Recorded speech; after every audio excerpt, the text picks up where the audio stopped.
Well, back in the days, there was no fencing and everyone could just walk everywhere. And I think it's like they're getting people ready for prison. That has a massive impact on someone's psychological kind of way of thinking.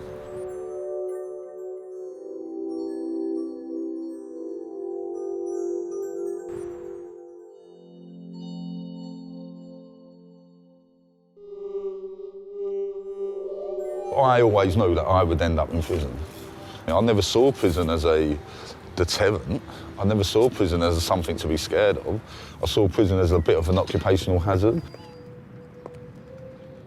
The only way I thought I was going to get out of an area like this was by committing crime. It's like there's an invisible barrier, force field, kind of around these kind of estates. The only outsiders that come in are normally people with bad news.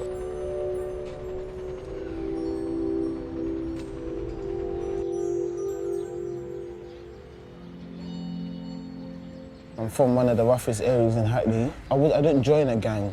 It was just like friends hanging out. Stealing a sweet from a sweet shop turned into doing something else, and that turned into doing something else, and next thing you know, we was living lives what we shouldn't have lived. I had to put up the image, like it or not, I had to put the mask on, and it's something I don't even know I'm wearing. I thought I was the person I was. And I accepted I was that person. But I wasn't, if that makes sense.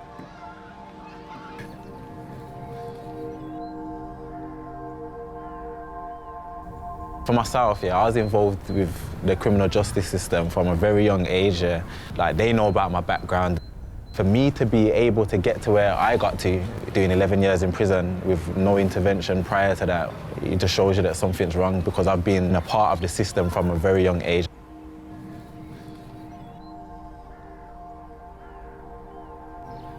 When you're inside, yeah, and like you get those little day releases, your first day releases and stuff, you like just come, like if you was out in the park or like this or whatever, it's all like, wow, it's the park, or it's this, it's that, it's freedom, yeah. Like, it's funny how when you get out, how quickly all this becomes just normal again and you don't appreciate it again, you get me?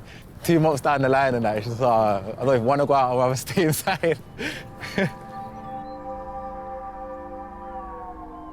You go to prison for 11 years and all of those experiences that you take on wash it in prison as well. There's nothing to counteract that when you come out. I've been diagnosed with post-traumatic stress. It's not just because of prison, but like a lot of things that I've been through in my life. Yeah, there's just like no help whatsoever. You're stuck between a rock and a hard place because you're supposed to present as being stable. So if you're not presenting as being stable, you're open to being recalled or to scrutiny and to extra conditions and stuff like that. Because you've done so long in prison, you feel like quite insecure in yourself because people that are a similar age or whatnot, they've achieved much more than you've achieved in your time.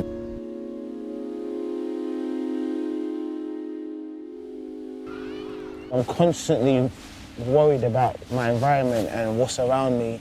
So much trauma in my life that's just made small things like going to the shop. You might think I need to put a jacket on because it's raining. Those are the only thoughts that go through your mind going to the shop. Where with me, I've got a million of thoughts going through my mind. It's always small things. There's always something so small. I battle it and then I realise it was nothing. It's just something I just go through. In my comfort zone, I'm all right, but if you put me in other avenues, I melt. And I just don't know why.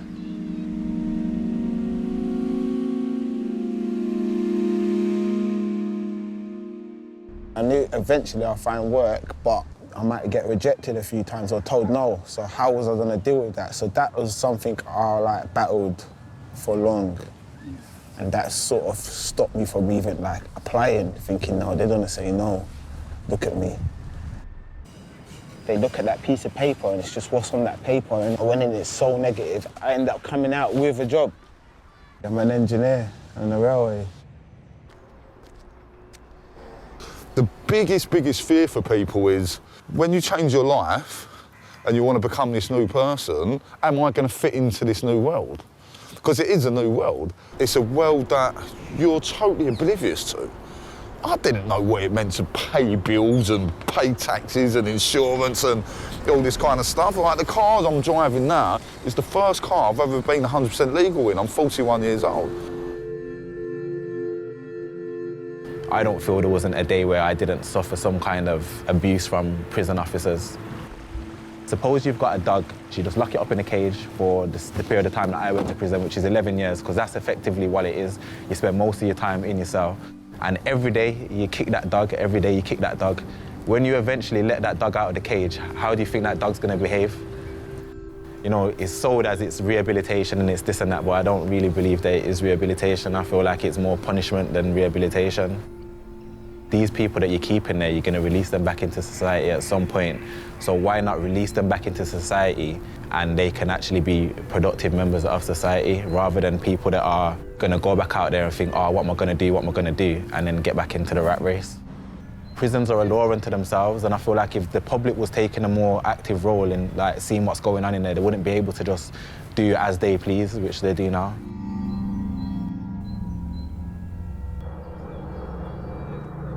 People used to say there's no good things about crime. I say that's absolute bollocks. There's brilliant things about crime. Feeling you're a part of something, the rebellious nature of it.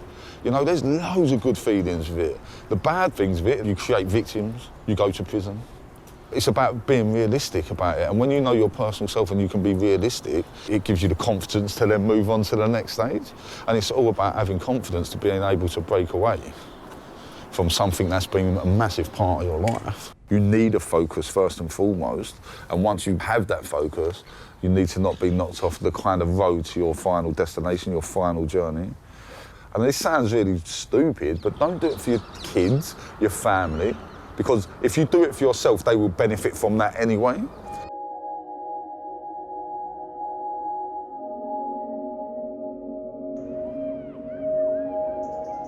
I don't feel like I've been given a second chance because I wasn't given nothing. I made the conscious decision to do everything I'm doing myself. I just changed my life. I'm just doing this to make my son proud of me. I've always wanted him to look up at me. It's early days. Yeah, I think it's early days. I think it's early days with everyone in my life. 'Cause I could always relapse. I live my life clean-heartedly, but there's people out there that still might have an issue with me, and I've got to accept that. Them demons I've got to battle daily.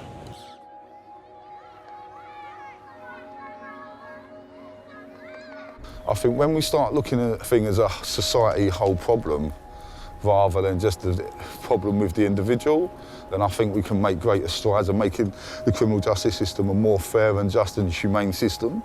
No policy is worth the paper it's written on if it doesn't have the voice of the people that's governed by that policy.